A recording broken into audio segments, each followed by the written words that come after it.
COVID-19 ನಿಯಂತ್ರಿಸಲು ಜಿಲ್ಲಾಡಳಿತ ಅನೇಕ ಕ್ರಮಗಳನ್ನು ಕೈಗೊಂಡಿದೆ. ಇದೀಗ ಮಂಗಳೂರಿನ ಸುರತ್ಕಲ್ನಲ್ಲಿರುವ ನಿರ್ಮಿತಿ ಕೇಂದ್ರದವರು ಮತ್ತು ಶಾಸಕರಾದ ಡಾಕ್ಟರ್ ವೈ ಭರತ್ ಶೆಟ್ಟಿಯವರು ಕೊಡುಗೆಯಾಗಿ ಗಂಟಲ ದ್ರವ ಸಂಗ್ರಹ ಮೊಬೈಲ್ ನೂತನ ವಾಹನವನ್ನು ಜಿಲ್ಲಾಡಳಿತಕ್ಕೆ ನೀಡಿದ್ದು, ಸಚಿವ ಕೋಟಾ ಶ್ರೀನಿವಾಸ್ ಪೂಜಾರಿ ಅವರು ಮತ್ತು ಸಂಸದ ನಳಿನ್ ಕುಮಾರ್ ಕಟೀಲ್ ಮುಖಾಂತರ ಜಿಲ್ಲಾಡಳಿತಕ್ಕೆ ಹಸ್ತಾಂತರಿಸಲಾಯಿತು.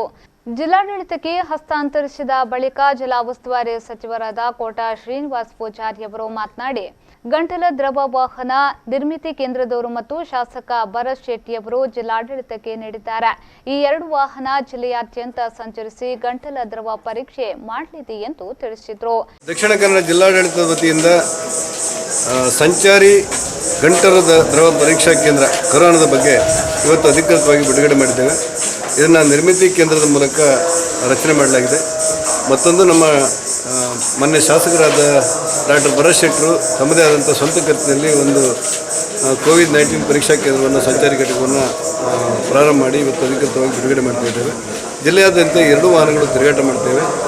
ಸಾಮಾನ್ಯವಾಗಿ ಜನಸಾಮಾನ್ಯರ ಮಧ್ಯೆ ನಿಂತು ದ್ರವವನ್ನು ಪರೀಕ್ಷೆ ಮಾಡುವಂಥ ಸಂಗ್ರಹ ಮಾಡುವಂಥ ಕೆಲಸಗಳು ಇದರಿಂದ ನಡೆಯುತ್ತೆ. ಬಹುತೇಕ ನಮ್ಮ ಗಂಟಲು ದ್ರವ ಪರೀಕ್ಷೆ ಮಾಡಿಕೊಳ್ಬೇಕು ಮತ್ತು ಸೋಂಕು ನಿವಾರಣೆ ಬಗ್ಗೆ ಯೋಚನೆ ಮಾಡಬೇಕು ಅನ್ನೋರಿಗೆ ಇದೊಂದು ಅವಕಾಶ ಆಗುತ್ತೆ ಅಂತ ನಾನು ಅಂದ್ಕೊಂಡಿದ್ದೇನೆ.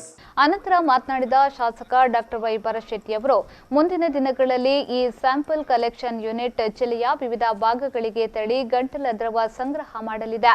ಈಗ ಬಳಸಲಾಗುತ್ತಿರುವ ಪಿಪಿಇ ಕಿಟ್ ದುಬಾರಿಯಾಗಿರುವುದರಿಂದ ಹೆಚ್ಚೆಚ್ಚು ಜನರ ಗಂಟಲ ದ್ರವದ ಸ್ಯಾಂಪಲ್ ಸಂಗ್ರಹಿಸುವ ನಿಟ್ಟಿನಲ್ಲಿ ಇಂತಹ ವ್ಯವಸ್ಥೆ ಅತ್ಯಗತ್ಯವಾಗಿದ್ದು, ತಾವು ಮತ್ತು ಕ್ಷೇತ್ರದ ಭಾರತೀಯ ಜನತಾ ಪಾರ್ಟಿಯ ಕಾರ್ಯಕರ್ತ ಬಂಧುಗಳ ನೆರವಿನಿಂದ ಈ ವಾಹನವನ್ನು ವಿಶೇಷವಾಗಿ ತಯಾರಿಸಲಾಗಿದೆ.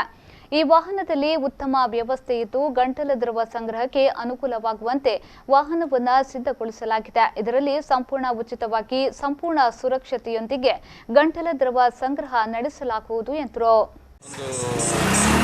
ಸ್ಯಾಂಪಲ್ ಕಲೆಕ್ಷನ್ ಯೂನಿಟ್ ಅನ್ನು ನಾವು ತಯಾರು ಮಾಡಿದ್ದೇವೆ. ಯಾಕಂತ ಹೇಳಿದ್ರೆ ಇನ್ನು ಮುಂದೆ ಟೆಸ್ಟಿಂಗ್ ಪ್ರೊಸೆಸ್ ಎಲ್ಲ ಜಾಸ್ತಿ ಆದಾಗ ನಾವು ಬೇರೆ ಬೇರೆ ಕಡೆ ಹೋಗಿ ಟೆಸ್ಟಿಂಗನ್ನು ಮಾಡಬೇಕಾಗ್ತದೆ. ಟೆಸ್ಟಿಂಗನ್ನು ಮಾಡುವಾಗ PPE ಕಿಟ್ಸನ್ನು ಎಲ್ಲರೂ ಸಹ ಹಾಕ್ಕೊಂಡು ಒಂದು ಪೇಷಂಟನ್ನು PPE ಕಿಟ್ಸನ್ನು ಹಾಕಿ ಪುನಃ ತೆಗೆದು ಹಾಕುವಾಗ ಸ್ವಲ್ಪ ಎಕ್ಸ್ಪೆನ್ಸಿವ್ ಆಗ್ತದೆ. ಅದಕ್ಕೋಸ್ಕರ ಈ ರೀತಿಯ ಮೊಬೈಲ್ ಯೂನಿಟ್ಗಳನ್ನು ಸ್ಯಾಂಪಲ್ ಕಲೆಕ್ಷನ್ ಯೂನಿಟನ್ನು ಮಾಡಿದರೆ ಒಳಗೆ ಕೂತಂಥ ಟೆಕ್ನಿಷಿಯನ್ಸ್ ಯಾರಿದ್ದಾರೆ ಒಳಗಿಂದನೇ ಸ್ಯಾಂಪಲನ್ನು ತೆಗಿಲಿಕ್ಕೆ ಅವಕಾಶ ಉಂಟು. ಅದಾದಮೇಲೆ ಒಬ್ಬರು ಮಾತ್ರ ಹೊರಗಿರ್ತಾರೆ. ಆ ಸ್ಯಾಂಪಲ್ ರೆಕಾರ್ಡಿಂಗನ್ನು ಆ ಸೈಡಲ್ಲಿ ಇಲ್ಲಿ ತೆಗೆದ ಮೇಲೆ ಆ ಸೈಡಲ್ಲಿ ಬರೀಲಿಕ್ಕೆ ಒಂದು ಅವಕಾಶ ಉಂಟು.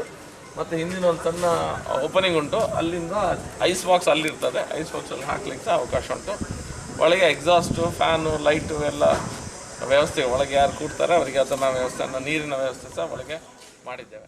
ಈ ಸಂದರ್ಭ ಶಾಸಕರಾದ ಡಿ ವೇದವ್ಯಾಸ್ ಕಾಮತ್, ಜಿಲ್ಲಾಧಿಕಾರಿ ಸಿಂಧು ಬಿ ರೂಪೇಶ್, ಅಪರ ಜಿಲ್ಲಾಧಿಕಾರಿ ರೂಪಾ, ನಿರ್ಮಿತಿ ಕೇಂದ್ರದ ಹಿರಿಯ ನಿರ್ದೇಶಕ ರಾಜೇಂದ್ರ ಕಲ್ಪಾವಿ, ಮಂಗಳೂರು ಉತ್ತರ ಭಾರತೀಯ ಜನತಾ ಪಕ್ಷದ ಅಧ್ಯಕ್ಷ ತಿಲಕ್ ರಾಜ್, ಕೃಷ್ಣಾಪುರ, ಬಿಜೆಪಿ ಪ್ರಮುಖರಾದ ಸಂದೀಪ್ ಪಚ್ಚನಾಡಿ, ರಾಜೇಶ್ ಕೊಟ್ಟಾರೆ ಮೊದಲಾದವರು ಉಪಸ್ಥಿತರಿದ್ದರು.